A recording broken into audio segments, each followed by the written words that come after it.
Le Merveille du Portugal continua a apresentar os melhores produtos aos melhores preços.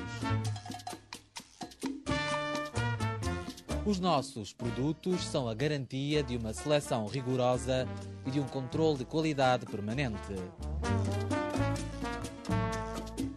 Le Merveille du Portugal, o supermercado eleito pelos portugueses. Em Herblay-Chelles, na região parisiense, em França.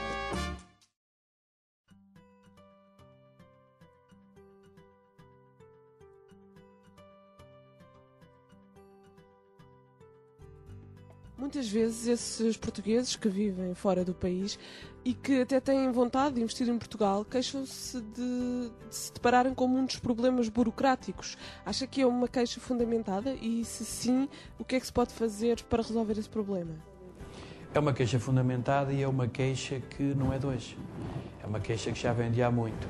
Eu próprio defendi no passado, e até numa moção que apresentei ao Congresso do meu partido, na expectativa que fosse criada uma instituição que orientasse, que só precisam de orientação, e canalizasse o investimento das comunidades portuguesas em Portugal. Porque realmente, muitas vezes eles querem investir em Portugal, mas têm uma barreira no plano burocrático e administrativo, e às vezes alguns lobbies instalados, que não conseguem superar. E repare, nós estamos a falar de empresários que têm, nos países em que exercem a sua principal atividade profissional, têm um sucesso extraordinário. E como é que é possível que os mesmos empresários chegam a Portugal e têm dificuldades? E, portanto, nós temos que potenciar isto. E eu, digo-lhe já, neste momento, tenho procurado, junto ao Presidente do meu partido, que espero que um dia seja Primeiro-Ministro de Portugal, sensibilizá-lo para esta questão.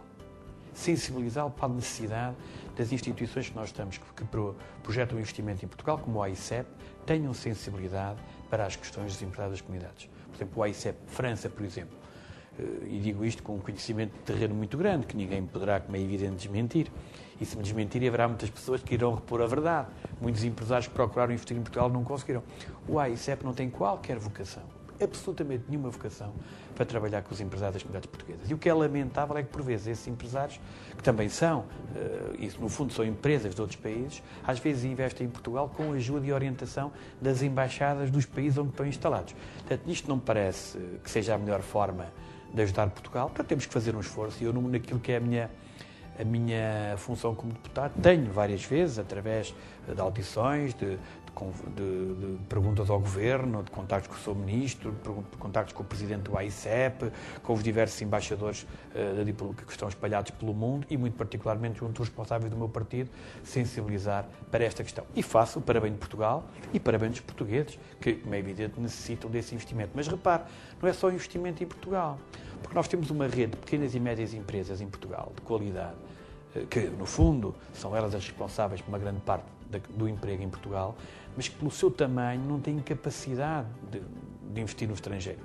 Mas se estiverem em colaboração com uma empresa de um português lá fora, que já está no terreno, elas podem ser um complemento. E, portanto, é também a rede empresarial portuguesa das nossas comunidades pode ser, claramente, um elemento fundamental para a internacionalização das nossas empresas.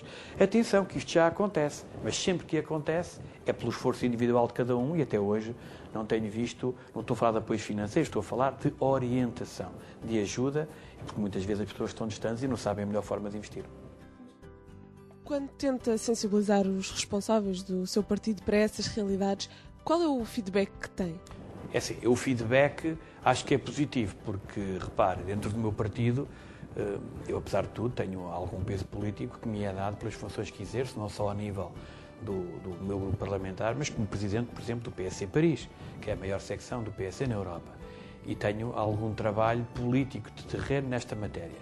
E todos me conhecem, bem ou mal, mas conhecem-me, e sabem que eu sou uma pessoa que procuro sempre, quando apresento projetos que sejam execuíveis. Conheço alguns partidos que têm o hábito de pedir a chuva no verão e o calor no inverno, mas não vale a pena, porque isso não acontece. Nós temos que ter capacidade de perceber que, independentemente de estarmos ou não estarmos no governo, temos que fazer solicitações que sejam execuíveis. Só assim é que podemos servir as pessoas. Porque se eu vou pedir algo que é impossível, a primeira coisa que faz o Estado de Estado das Comunidades ou o Ministro dos Negócios Estrangeiros, olha, desculpe lá, o você pede é muito bonito, mas nós não temos meios. Eu sei que temos algumas dificuldades e, portanto, projetos execuíveis. Parece-me que esta questão de ter uma estrutura que possa minimamente acompanhar, junto à ICEP certamente, ou seja, pede-se mais sensibilidade aos atores destas instituições e à nossa diplomacia, não me parece que seja algo de extraordinário. Mas sensibilizá-los para quê? Porque muitas vezes em Portugal não há noção da importância que têm algumas empresas de portugueses nos países de acolhimento e a utilidade que poderiam ter se tivessem uma parte do seu investimento no nosso país. Por exemplo, em França, conheço uma empresa que está ligada à área das ambulâncias, que tem uma grande cota do mercado das ambulâncias naquele país e que, de uma forma muito positiva, as ambulâncias, todo o equipamento é feito em Portugal. Este é um dos exemplos que demonstra que podem ser repetidos com outros empresários e com outros setores e, sobretudo, há uma coisa que eu costumo dizer, e aí tenho o apoio dos autarcas, é que os nossos empresários estão muito ligados à sua terra natal. Por razões afetivas que são inultrapassáveis independentemente do tempo. A nossa terra é sempre a nossa terra. Podemos viver em Nova Iorque, em Paris, mas a nossa aldeia, a nossa rua, o nosso rio será sempre o nosso lugar de nascimento que nunca esquecemos. E estes empresários estão muitas vezes capazes de arriscar o investimento na sua terra natal, porque o lado afetivo, supera a razoabilidade do investimento. E, por vezes, estes empresários estão prontos a apostar em conselhos que praticamente mais ninguém poderia estar apenas por razões afetivas e isso pode ser importante em algumas zonas do país. Para terminar, quer deixar uma mensagem aos portugueses, aos que vivem em Portugal e aos que vivem fora? Olha, a mensagem que eu quero deixar neste momento, que é uma quadra, estamos próximos de uma quadra importante, a quadra natalícia, deixar aqui uma mensagem importante. Em primeiro lugar, deixar um Santo Natal. Como sabe, o Natal é também a festa da família.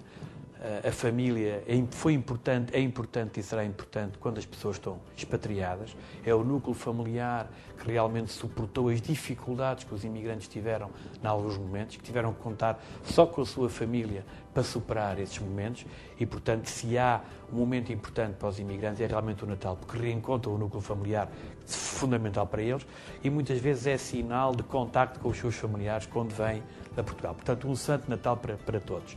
E para 2011, desejar, não só para os portugueses que residem fora de Portugal, mas para todos os portugueses, que o nosso país consiga superar a crise, consiga ultrapassar as dificuldades que neste momento conhece e que 2011 seja um ano melhor para todos os portugueses.